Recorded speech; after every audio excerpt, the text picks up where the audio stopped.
عبداللہ صاحب آپ کی طرف آتے ہیں.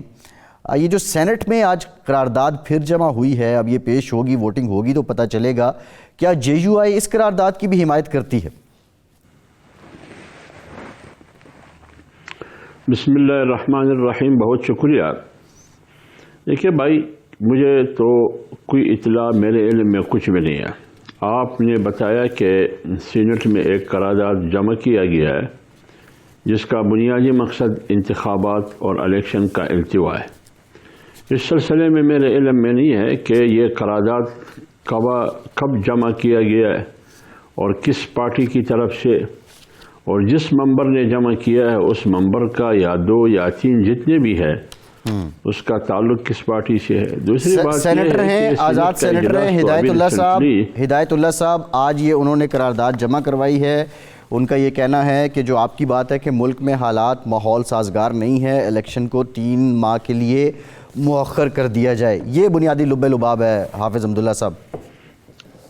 نہیں تو اس کے لیے نا قرارداد کے لیے تو سینٹ کا اجلاس کب ہوگا؟ سینٹ کا اجلاس پیپلز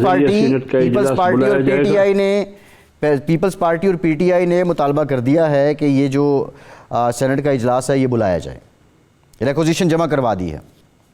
ٹھیک ہے نا، تو جی اچھا جمع کروا دیا. تو پہلے اجلاس جب طلب کیا جائے گا پھر دیکھتے ہیں کہ قرارداد کون لا رہا ہے اور کس کی طرف سے لایا جا رہا ہے. تو میرے خیال میں ہم انتظار کریں گے جب ہی سینٹ کا اجلاس وہ طلب کریں گے، پھر دیکھتے ہیں کہ سینٹ کا جو قرارداد پیش کیا جا رہا ہے اس کا بنیادی بیانیہ کیا ہے، اس میں لکھا کیا گیا ہے، وہ کیا چاہتے ہیں قرارداد کے ذریعے.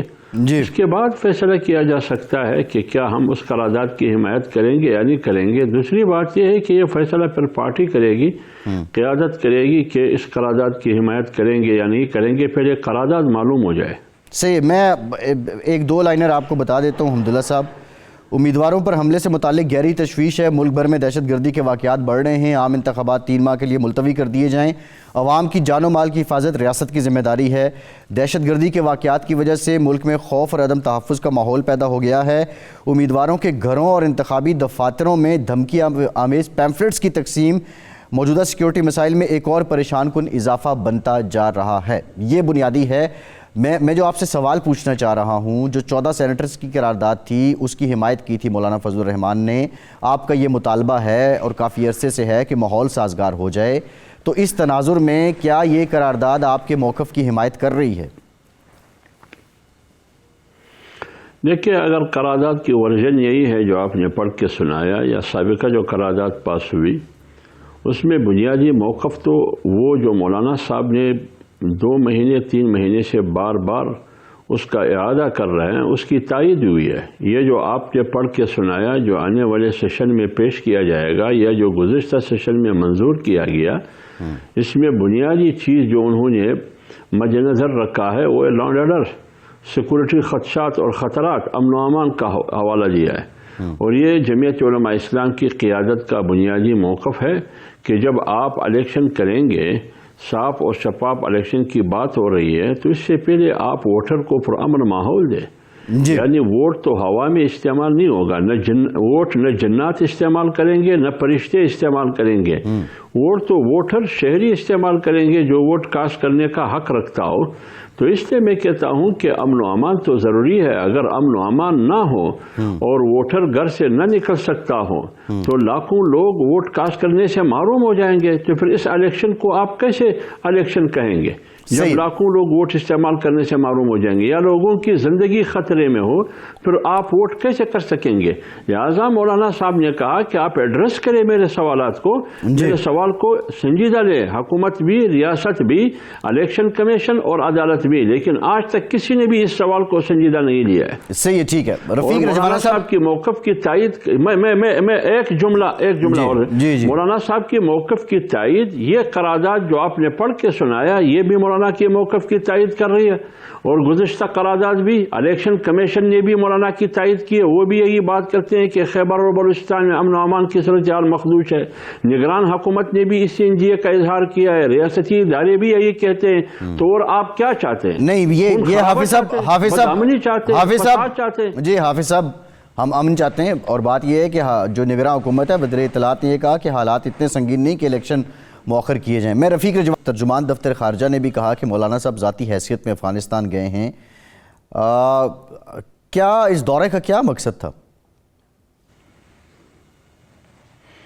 دیکھیے، میں ایک بات کی جو سوال آپ نے پہلے کیا تھا، جو میرے بھائی یاسین آزاد صاحب نے، میرے بڑے بھائی ہیں، محترم ہے، کہ 24 کروڑ عوام کو فیصلہ کرنے دے کہ وہ 8 فروری کو فیصلہ کر لیں، بالکل فیصلہ کرے، لیکن مجھے یہ بتائیے کہ اگر لینڈ آرڈر کی سچویشن خیبر پختونخوا اور بلوچستان میں ناگفتگو ہو، جو الیکشن کمیشن نے بھی اس کا اظہار کیا ہے، وزارت داخلہ نے بھی، اور ہمارے اور آپ کی سیکورٹی اداروں نے بھی کی ہے، اور مولانا صاحب کی موقف کی تائید ہو رہی ہے، تو کیا آپ یہ چاہتے ہیں کہ پنجاب میں پرامن انتخابات ہو، سندھ میں ہو؟ بے شک بلوچستان اور خیبر پختونخوا میں انتخابات کے ساتھ ساتھ خون خرابہ بھی ہو۔ کیا اس کا مطلب یہ ہے؟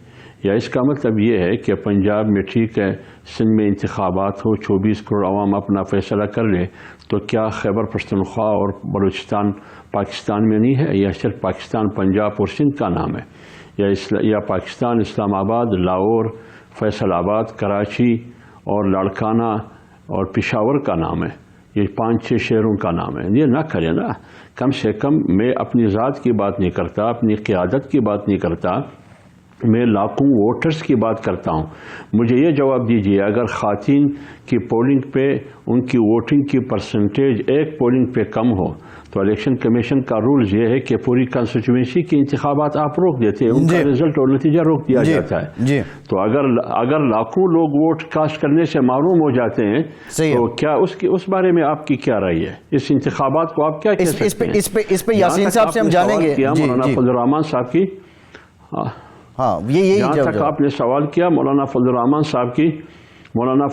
صاحب کی کابل کی دورے کا، افغانستان کی دورے کا، دیکھیں مولانا فضل الرحمان صاحب کو افغانستان کی طرف سے دعوت دی گئی تھی۔ یہ مولانا فضل الرحمان صاحب کو بعثت صدر پاکستان نہیں، بعثت حکومت پاکستان نہیں، بعثت امیر جمعیت علماء اسلام، بعثت ایک سیاسی قومی لیڈر، ان کو دعوت دی گئی ہے۔